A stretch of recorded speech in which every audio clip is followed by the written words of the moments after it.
Sale wasn't even a consideration as a single. In a million years, didn't think it would do what it did. So could the next Awolnation album be the last one? But I kind of went into it as if it may be the last one. Album 6, album 7 gets a little difficult to keep people's attention. You've always kind of had your roots in punk and hardcore, right? Or 90s bands like Strife, Snapcase, all the while loving metal. I never stopped loving Pantera, Metallica, Slayer. Somebody pointed out that the snare drum on the Knocked Loose album sounds a lot like the Saint Anger snare drum. But it works. Actually, like, it has aged pretty good because people were shitting on it at the time it came out. There's some good stuff on that record. I mean, even your song Run, it's got a whole second Breath of Life on TikTok. Run. Is that I got to be part of Star Wars history because they used the song in the Solo trailer. And, you know, I get asked a lot by young songwriters if I have any advice. And my advice would be to keep writing songs because you just don't know when something's going to really connect and could change your life forever.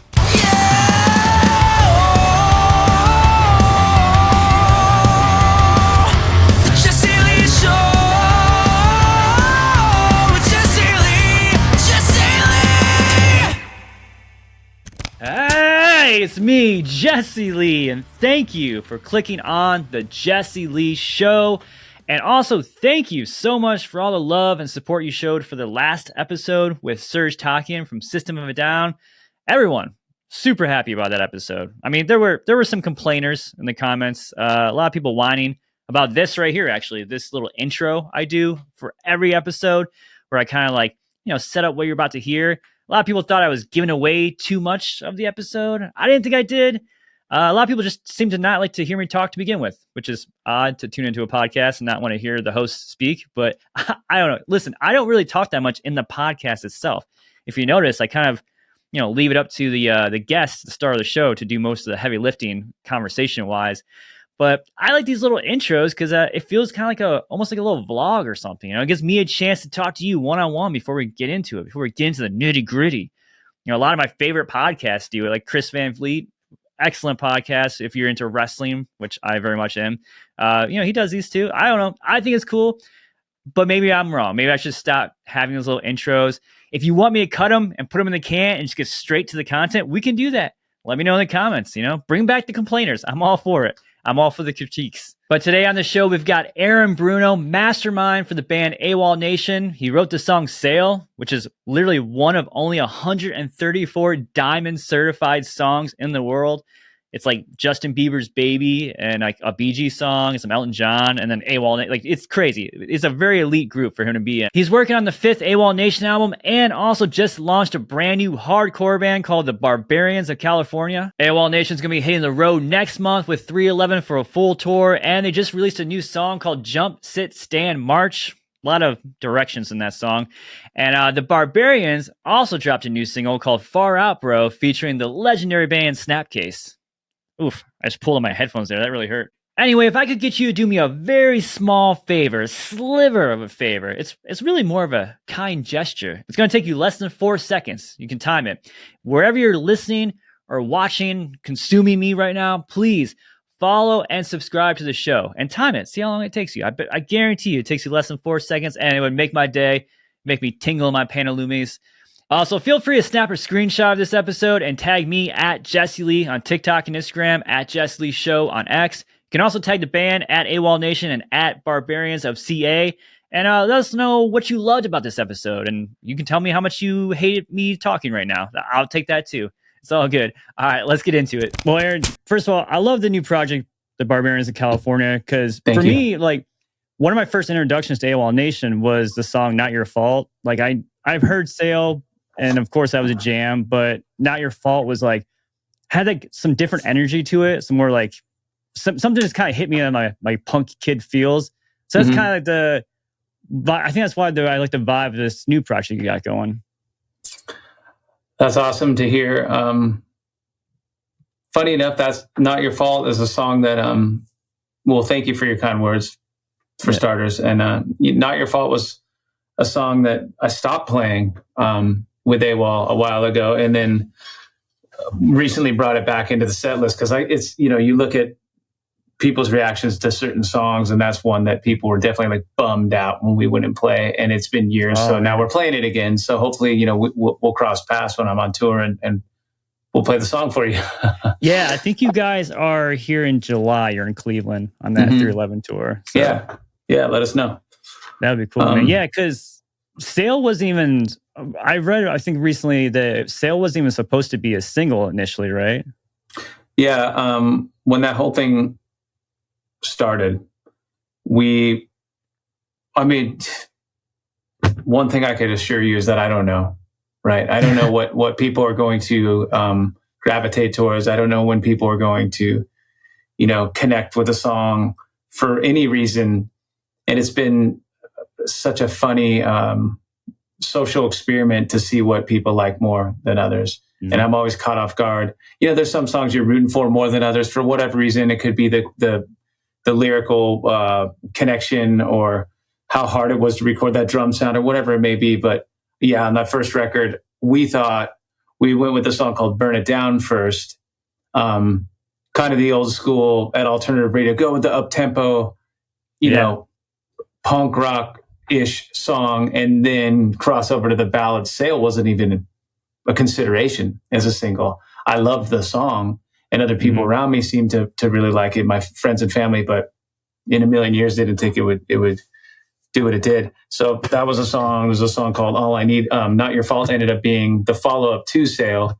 So yeah, I don't ever know, but I think what you're hearing is maybe that Southern California energy from Not Your Fault tying into the Barbarians of California now. Oh, for sure, yeah. That'd be my best guess.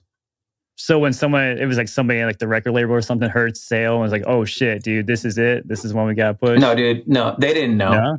What happened is nobody knew. Wow. No one knew. Well, radio station in Austin, Texas, called K Rocks, not like K Rock. Well, similar, but with an X at the end.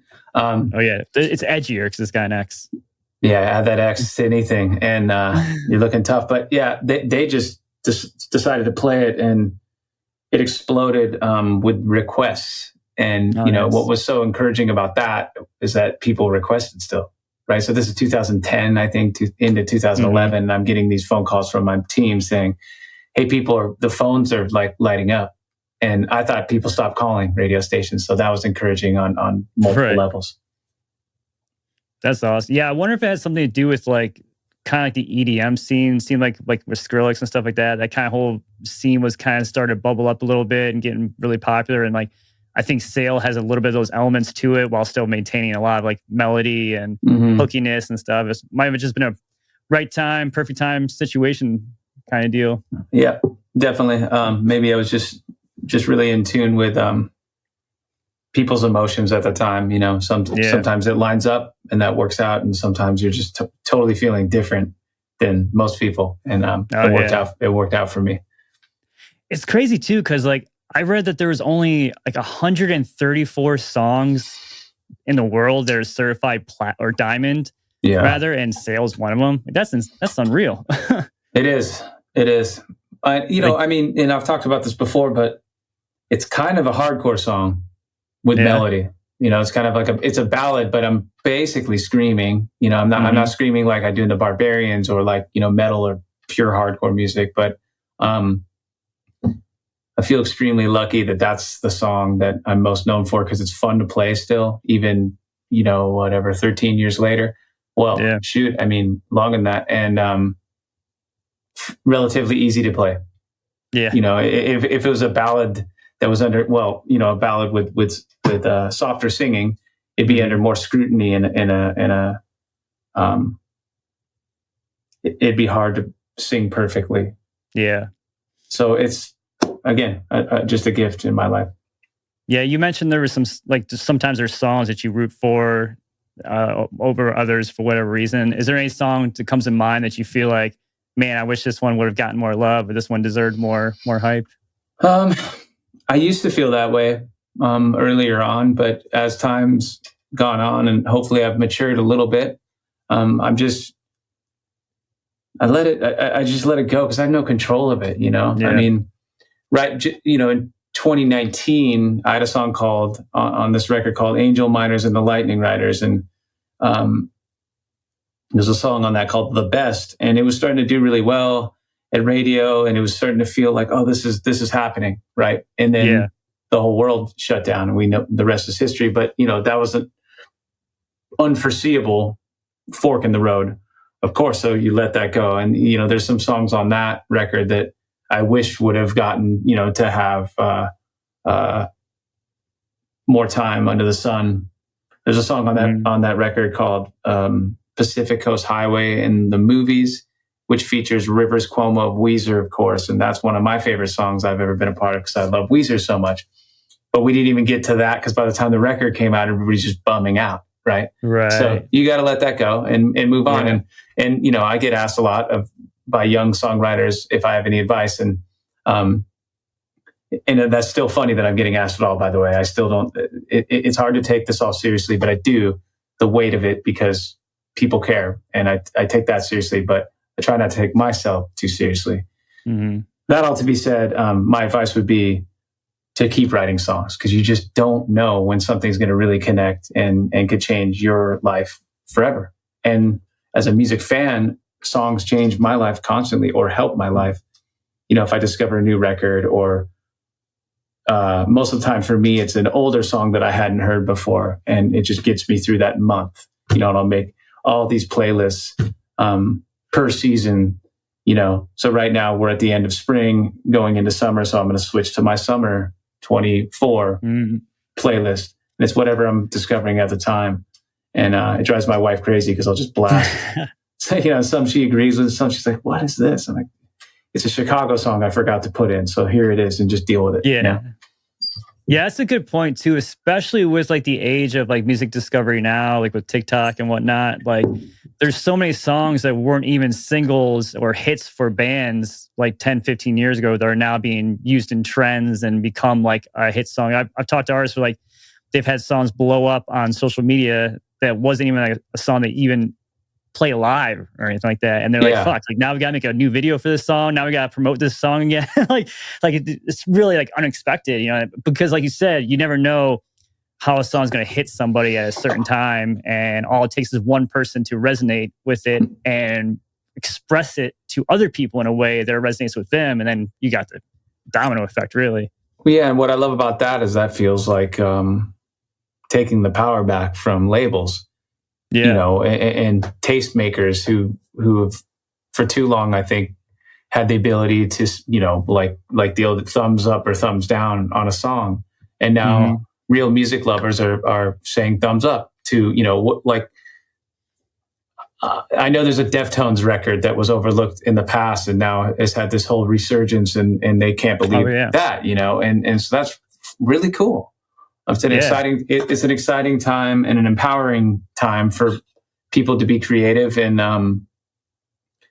it's fun to watch labels scramble because they don't know what to do. Yeah, and I think that's a good sign. It definitely took a lot of power out of their hands, and it kind of like it cut down a lot of the walls and hoops you have to jump through, and then a lot of artists are being heard because they're making great music, not because they have connections or money or they were able to land a good tour or something. And I mean, even your song "Run," which was a successful song when it was released, got a whole second breath of life on TikTok. Like I think like 2 years ago or something like that, right? There's like a bunch of trends going around. That's another one of those really lucky surprises for me. Because that was the opening track following my breakout album, right? And so I knew I had the listeners' attention, or at least our fans' attention. And I've always liked and appreciated when other artists that I love would stretch a little bit and push the boundaries of your attention span on the opening track of a follow-up record. And so I did that, and I thought, okay, well, my buddies will respect this. Yeah, right. And I was like, and then a pretty dark lyric, and boom, the part happened, and the rest is history. And that song, the coolest thing, aside the reaction we get when we get to play it live, and going into that riff, which I suppose is a slight precursor to the Barbarians now in a lot of ways, but is that I got to be part of Star Wars history because they used the song, and not even the part that everybody knows, but they used the instrumental of like the intro slash verse in the Solo trailer. Oh, okay. Which was cool. And I like Solo a lot. A lot of people thought it wasn't great. I thought it was great. So I can sit here and tell my kids one day, I'm kind of... Yeah, I'm part of the Star Wars multiverse, man. Yeah. Are you a big Star Wars fan? I am. Nice. They've lost me a little bit, just like so many other franchises, just a little too much at times. Yeah. And I go back to the classics. But I will say episodes 1, 2, and 3 bummed me out at the time that they came out in the early 2000s. I was like, these suck. But looking back, I enjoy them more now, and I could kind of roll my sleeves and just deal with Jar Jar. I could deal with basically the softcore porn of episode 2 and just handle it and just, enjoy myself. Did you hear what happened to the little kid that played Anakin in episode 1? I did not. I guess he got like crazy bullied after that movie came out to the point that he quit acting, and he was recently arrested for like he's had like some I guess some schizophrenia issues or something like that, and like he got arrested for like stealing like a car or something. Like, I guess people were... I didn't realize because that was kind of the narrative back then when those movies came out. They're like, oh, these suck in comparison to the OG middle 3, whatever you want to call them, Yeah. But I didn't realize like people were like bullying this kid. That sucks, man, because he's just a kid just trying to make movies. Like, he doesn't give a shit about he likes Star Wars, but he wasn't like trying to save a franchise or anything. Like, no, but he did a good job with what they gave him. The pod races are kind of sick if you watch them now. Dude, the kid didn't write the movie. Like, well, I guess the moral of the story is when you flirt with the dark side and play the role of Darth Vader, basically, it gets a little sketchy. But hope he's doing well now. I hope so, man. I hope so. So back to the new project. You've always kind of had your roots in punk and hardcore, right? Yeah. Well, just when I was younger in high school, that was the underground. Then there was punk rock, and then it seemed like the underground of punk rock, because punk rock was getting in the 90s, was starting to get a little, flirting with a little bit of mainstream, success, whether it was like Green Day or, bands who crossed over. Pennywise got really big, and that was happening. So the underground of that was hardcore to me. And, a lot of that were 90s bands like Strife, Snapcase, the Victory bands, Earth Crisis, who I loved, and then discovering who came before them, whether it was the Gorilla Biscuits, Minor Threat, Zach De La Rocha's first band, Inside Out. He may have had a band before that, I'm not totally sure, but his most known hardcore band before Rage was Inside Out. And all the while loving metal. I never stopped loving Pantera, Metallica, Slayer, the Meshuggah, and trying to discover even more underground metal as well when I could. But I just always loved heavy music. And so I was in a punk band called the Ice Monkeys, then switched to this band called Insurgents, which was a hardcore band. We signed to New Age Records. We felt like we became the Beatles for signing to New Age Records because they had a bunch of really cool bands, had a great root in hardcore tradition and history. And then, reality kicked in, and I wanted to start singing melody and expanding. I didn't want to only scream and only play aggressive music, but open up to all the other, genres of music I liked. And then I was in a couple other bands, and then, those all kind of hit the end of the road. And then I started AWOLNATION, and that was what, that took off and gave me the freedom to now do this project later and go full circle. And it's just Gave me the fuck you money, right? I don't know about that, but I mean, it's just a lot of fun. And it's the same guys on the Barbarians of California. It's the same guys that play with me live in AWOL, minus, we don't have any synth. It's just kind of a rock 5-piece. And then Eric, who you talked to earlier, my engineer who engineers all the AWOLNATION stuff and mixes all the stuff, he's the guitar player. It started as his project where he was making this like kind of stoner rock metal, science project on his own. He's kind of shy, keeps to himself. And I finally forced him to play me, and it was called something else. And I forced him to play it for me. He was embarrassed. He was shy. He's like, God, no one's heard this, not even my wife. I'm like, I don't care. You have to play for me right now. And I finally convinced him and bullied him into playing. And I'm like, man, some of this is really nice. I'd like to sing on it. Let's try it. Then I sang one song, which is the song called No, Sir, I Won't Wear Your Jacket, which is song number 2 on the full length, which has Rick Rodney of Strife featured on it as well. Very cool. To go full circle there. But after I sang, I'm like, dude, whatever your plans are, fuck that. Like, he wanted all his buddies to sing on. I'm like, get out of here with that. I'm going to take over. Let's do this. And we combined. And now it's just this fun project. We actually have our first and only show of the year booked. It's going to be October 19th at the Troubadour. Cool. And the lineup's going to be really cool. The other bands that are playing. And, we haven't even announced that yet. I don't know when the proper time is, but who cares? Let's just get it. Let's just get into it. It's really fun. Baby. Yeah, exactly. So I don't know, but it's funny enough. I have the list of the songs right here because we were just trying to figure out what the hell we were doing with the track listing of the album, which is always a hard thing as an artist because it's funny because you have what looks good on paper, and then you go in the car and listen to it, and you're like, oh my God, this is a horrible idea, right? And that doesn't segue. Most people don't listen to albums anyways, but growing up, and I'm a little older now, that was everything, Yeah. What song is first and what song is last, right? Oh yeah. Because the last song better be good, right? Yeah, it better be stable. So you hit play again, right? And you don't have the opportunity to really do hidden tracks anymore. You can't really throw those in there. So I tried. I tried on a couple. There were a couple things I tried where. I think on the second record, Run, I think I tried to, on the AWOL record, I tried to have the song fade out and then like slowly creep back in. I'm like, who are we kidding? You can see it right here on the, you can see that this song's it's like, 10-minute track. It's 10 minutes, Yeah. I know. So we're just fired up. Yeah. And I'm having more fun with this thing than I've had in a long time. And it's like, it's kind of, with AWOL, we lean pretty heavy live, we can't help it.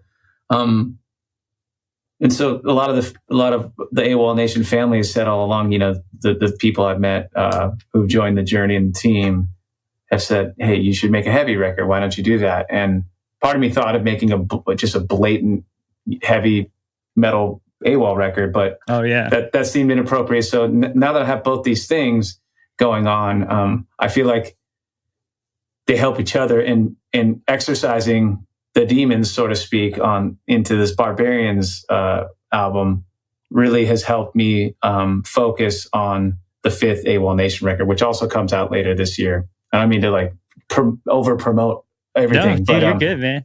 So it's kind of this. We're talking about all things Aaron right now. So sure. Thank you. So it's weirdly kind of this double album, and I didn't mean for it to be, but it occurred to me that it is. So, you have the Awolnation record called The Phantom 5, which comes out. Hopefully people like it, but I kind of went into it as if it may be the last one because, album 6, album 7 gets a little difficult to keep people's attention. Hopefully I can. I don't know. But I wanted to go into it as if it may be the last. Simultaneously release The Barbarians of California. And the album's called And Now I'm Just Gnashing My Teeth. And so having both of those, it just feels, I feel complete musically.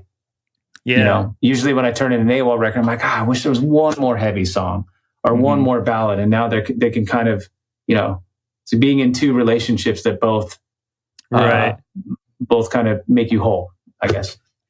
And it could be kind of a nice little... and neither can get mad. Yeah.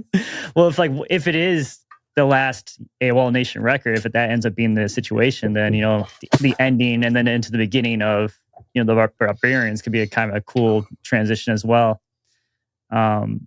Since you have all the Awolnation guys in this new project, do you think you'll play any of the Barbarians of California stuff on the Awolnation tour, or are you keeping those completely separate? I'll probably keep it pretty separate, but I think there's an opportunity to add a couple, because with the AWOL stuff, we usually have longer versions of each song and jam and have different extensions, and because these guys are so good and so talented. And I'm not talking. I don't play an instrument anymore on either side. I just sing, but they're so good. I want to let them shine as much as I can, and plus it gives me a break, and I could just enjoy my buddies just laying into it, right? So I think I haven't made a decision. I haven't really thought about it much until you mentioned that. But I think there's an opportunity. So I'll give you credit to maybe incorporate some of the Barbarians riffs into some of the the AWOL stuff at the end, and maybe I probably wouldn't announce that, but I'll just do it, and hopefully people will figure it out. Yeah, man, there are some crunchy riffs in these 2 new songs I've heard so far. I definitely get some Pantera vibes to it. And I know you mentioned you are a big Pantera fan. Was that kind of an influence as well going into this new project, like that kind of thrash scene a little bit? Well, it's just I love heavy music so much, and I never completely abandoned it. So I'd always have buddies along the way that would keep me up to date. Like, hey, check out this new hardcore band; they're really good. Check out this metal band; they're really good. Yeah. And so I would stay in touch with it as much as I could. And so by the time we made this full length, or started to roll out these songs and figure out what we're going to do, there was never a discussion of how it should be. I think that we're just all such fans of heavy music. We were able to sort of curate instinctually what we thought was appropriate. So there's a lot of songs that I've found with metal, over the years, and this is I feel the same way about jazz music and some rock music, where I'll listen to an 8-minute song only to get to 30 seconds of a breakdown, and suffer for 7 minutes and 30 seconds with my full volume just to get to this part, right? So I like to think that this Barbarians record is mostly those 30 seconds expanded, right? But I don't know. We'll see.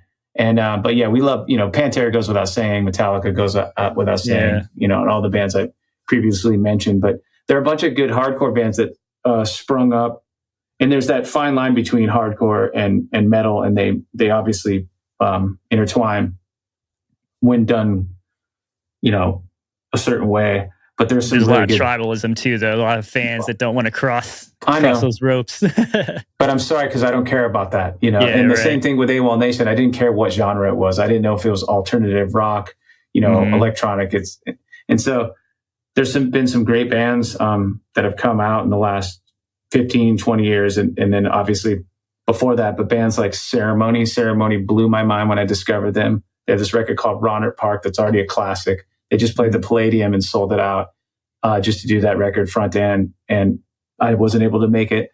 It's a band called Nails. It's incredible, brutal metal band, but they're from hardcore. So I don't know how they would like to be categorized, but really, really good band. Obviously, Knocked Loose is incredible. Turnstile. That new record's so good. Yeah, it's really good. The record before that's incredible. Turnstile's incredible. I know they're a lot more melodic, but they come from the hardcore scene. So I consider them a hardcore band. They're really good. And so it's an exciting time. I mean, even if you look at Coachella, Knocked Loose played Coachella, man. Have you seen the footage of that stuff? Like they threw down. It was really, really good. Dude, Knocked Loose was charting higher than Taylor Swift on Spotify when they dropped that new album, man. You could buy the Knocked Loose vinyl in Target. Like, I can't remember. That's crazy. I can't think of any time I could buy a hardcore band's vinyl in Target. It's fucking nuts. It's an exciting time, for heavy music, and I think there's an appetite, for whatever reason, and so I don't know where we land in that, but I'm just happy to release something, because we've been working on it for basically 3 years, but all these different things happen. The world was what it was, and I had to deal with AWOL stuff, and now somehow, some way, I accidentally landed in such a manner that they're both happening in parallel universes. Yeah, there definitely seems to be like an increased interest in like heavier music, more so than I've seen a long time. Like, even I don't know if you've ever listened to bands like Slaughter to Prevail or Lorna Shore. I know they're more on like the deathcore side, but even those bands are getting like mainstream notoriety, and they're like their vocals are like just straight screaming. Like there's no singing, you know? And it's been a long time, I feel like, since like that kind of music has been embraced so widely, I guess. Which social media. It usually means people are kind of frustrated and it's striking a chord, I think, you know, and that's good that people are finding an outlet, you know, for that. I mean, even some of the new metal stuff that I didn't love at the time because I felt like it was stealing from the underground, but I was young and stubborn and all that. But I mean, Limp Bizkit I think they're one of the biggest bands in the world right now. You know, and at the time, I was like, I wasn't feeling it. I don't mean to throw any shade at them. Good. Some great riffs, but I was like, you know, them, and when they and Korn came out, I thought they were stealing from other bands I liked from the underground, and it's aged pretty well. And you know, I'm pretty sure. So that's a sign of a desire for heavy music, in my opinion. I see it as a good thing. Oh yeah, I mean, anytime there's more guitars and music, and that's what people want to listen to, I think that's a step in the right direction. Like, nothing against pop music and electronic music, of course, but I think, like, you know, organic music with real instruments is important too. I think it's good we have that in, you know, a good combo, a good mix of both. You know? Well, and I'm also so impressed with how good the recordings have become. You know, like when I first discovered Knocked Loose, for example. And that band Nails I keep talking about, I couldn't believe how good the recording was, how clear that kind of spastic thrash was. I could hear every note. I could hear every cadence with the drums, and it was cutting through.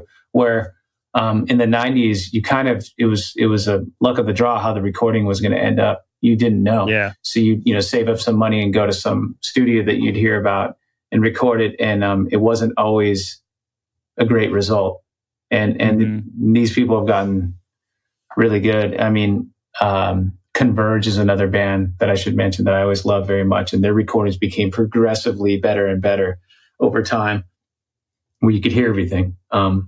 Is, you know, if you're a music lover, care about the details, you could really hear what's going on, and so I feel also very grateful to be around in a time where technology has gotten more user friendly and more capable and possible. Yeah. So if you think of an extreme part, like this new Knocked Loose record is over the top. It's just really good, really well recorded and thought out.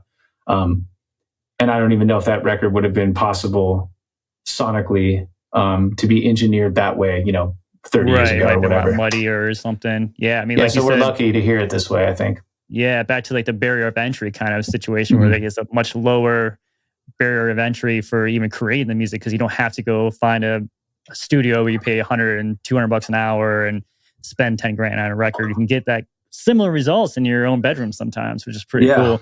Yeah. And what's that? Well, even just being able to tune your guitars properly is new. Yeah, right. You know, in my old bands, it'd be like, okay, well, are you even in tune?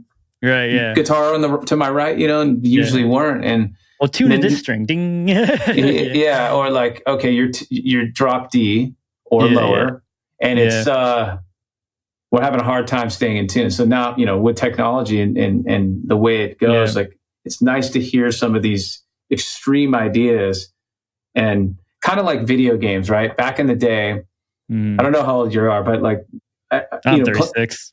Got it. So playing, you know, Nintendo or whatever, or Tecmo Bowl when I was a kid, I thought this is a fun game, but the graphics do suck, right? And imagine if this one day felt more like TV looks or movie looks, or even a cartoon for that matter. And it's happened. Now it looks like real life. I feel the same way about recordings of music. If you think of it, you know, so now the onus is on the songwriter or creator of the project to think of the idea, and you can actually execute it. And it's a really exciting time to me. Yeah, there's like some AI company that like just secured like $125 million funding that like basically you just give it like AI text prompts and it'll generate an entire song for you, and like the music and voice and everything, which is like super crazy. I feel like that's way over correction there, because I feel like we need some barrier of entry. You know, people should like at least be able to learn the music first. But it is crazy how, like you said, how far it's come in just such a short amount of time. So Yeah. Yeah, I think I just try to ignore it that it's happening. yeah. No, You know, we don't. Yeah, you should have to write, record, and perform your song if you want to write a song about waffles. Okay, there needs to be, not every thought has to be a song. waffles and not pancakes, huh? Yeah, yeah. Even with that, back to the Knocked Loose record, somebody pointed out that the snare drum on the Knocked Loose album sounds a lot like the Saint Anger snare drum. It does. So, It sounds like an unsnared snare, Yeah. but it works. And that Saint can't Anger hear it now. record actually like has aged pretty good because people were shitting on it at the time it came out, and there's some good stuff on that record. And you know, Metallica, obviously Hall of Fame band, but I'm always impressed with how good their new stuff is. You know, that there was a moment there where it was blending into the world of like, you know, some other like, you know, the tail end of maybe new metal and some melodic stuff that wasn't perhaps their best, but they always come back technically sound and work it out in such an impressive way. Yeah, I mean, honestly, they're putting out some of the best stuff of their career at this point. Like that last album was just so like solid, and like it wasn't like, it didn't feel forced, and it feel like they were like, okay, here's another Metallica record. It actually sounded fresh, but it also like, you know, had those elements, like those thrashy elements of, you know, the Metallica fans love. You know, there's a freaking 11-minute song on that record. You know, like it's crazy. And just, you know, and at the age they're at to have the stamina to even care, you know, they're set for life, obviously. Dude, so it's cool that they still have the passion. I actually have a decent James Hetfield story. Go on. AWOL was playing Voodoo Fest in New Orleans, and we played before Metallica on the same stage, which is crazy, right? Like, yeah, that's right. But for whatever reason, I've been able to, like, we're a bit of a chameleon, so we'll play before Metallica, but also play, you know, before Miley Cyrus or whatever else, or something, some weird festival, and I just never know. But so we played, and I look over to the side of the stage and I saw him watching us. So obviously, big moment for me. There's a part in the set where the guys are laying into a riff or whatever, an extension. This was many years ago. It was like 2013 or 14. I run over and I say, "Hey man, you're one of my heroes." And he said the nicest thing to me. He said I was a good front man, and a few other things. And I was just absolutely, you know, floored by this. Then after the set, all of us walk over, and he asked if we would take a photo with his daughter, who I think I'm sure she said, "Hey Dad, let's go check out these guys. I kind of like their music." And I don't think he had heard us before, so. Thank goodness for her. And so we took a photo with her, and he said, all right, instead of saying, "Say cheese," he said in James, in the classic voice, he said, "Say AWOLNATION." And we took the photo. So that's my James Hetfield story. That is so cool, man. Yeah, you got lucky too, because like I've heard stories of James Hetfield like saying like his daughter will listen to things that he doesn't like or he's like doesn't get. But well, I don't know if he liked us or not. He just said something nice about my performance, so you know, I'll take the win and run with it. He was open to it. Yeah. So you got the tour coming up with 311 and Neon Trees, correct? Mm-hmm. And you're actually dropping I saw a new AWOLNATION song tonight, right? Yeah, tonight technically. Wow. Yeah, tomorrow's. Yeah, tonight. Very cool. Yeah, and by the time this podcast comes out, it'll be out already. Oh, okay, cool. Yeah, and that this one features Emily Armstrong, the singer of Dead Sarah. Very cool. Great singer, really good screamer, great singer, good singer, all around. So I've always felt like we were connected in a lot of ways because she can do things with her voice that I appreciate as a fellow scratchier vocalist in a lot of ways. And we played some shows back in the day, so we lined up, and I feel like she's a great addition to the song. Very tight, very cool. And you got the Barbarians of California, their first official show is in October at the Troubadour, right? October 19th, yeah. And in a week, the next song comes out, and it's called Far Out Bro, and it's featuring Daryl Taberski from the legendary hardcore band Snapcase from Buffalo, New York. Oh, sick. So what's been so neat about this project is I've asked these legends of my youth, and they've all said yes. There were Dude. even a couple people who said yes, but we just didn't find the right timing to line up. And I was just so flattered that any of these people, will want to mess around with this project because it's just fun. It's like a fun art collective. And I couldn't be happier. Nice. So do you foresee this being like a long-term thing, or does this feel like a one-off art project? Just wherever it goes. It's like Field of Dreams. If you build it, they will come. I don't know. We'll see how the show goes. I'd like to try to keep it as like a rare event. So maybe we play 4 shows a year. But if it becomes something undeniable, then we would probably play more of, or if James calls me, Hetfield, and says, "Hey, we want to mess around," then of course we would do it. But for now, co-headline tour. Well, no, they're so big, but it's fun building something from scratch too. Again, and being humbled by that, and if we have to get in a van or do something like this again, that'd be cool. Sounds like a lot of fun. But I don't know. It's the first goal was to make a shirt one day, and we did that. Which those are running out fast to anyone who cares. And then second thing was to release a full length, which we finished. It's mastered, and I'm excited about that. And now we got a show book, so we'll see if we could pull it off. But I think we'll be okay. I love it, man. There's no estimated release date on the album yet, right? I think it's I want to say it's in the beginning of October. Oh, okay. Yeah. Because I remember thinking, well, I want the show to be at least a couple weeks after the release, because I remember as a kid, when bands would release their music and play like the same night, I wouldn't have time to learn the digest it. Yeah. So I'm hoping someone does a front flip off the monitor before we even hit our first note. Yeah. And if there's not tension in the room before we play, then it won't be a success. Yeah. All right. Well, I'll try and make it out to LA, and I'll try to do a front flip for you, or a back flip, or just come. I can probably do a cartwheel. I think I can pull that off. I cannot do a front flip. Those days are over. The gymnastic skills are a little on the edge. Yes, definitely. I'm definitely not flexible. I cannot touch my toes, so don't expect me to do too many huge jumps. Fair enough, man. Well, dude, it's been so good talking to you. Do you have any more last minute plugs before we get out of here? No, I mean, anyone who's interested, join the Barbarians of California.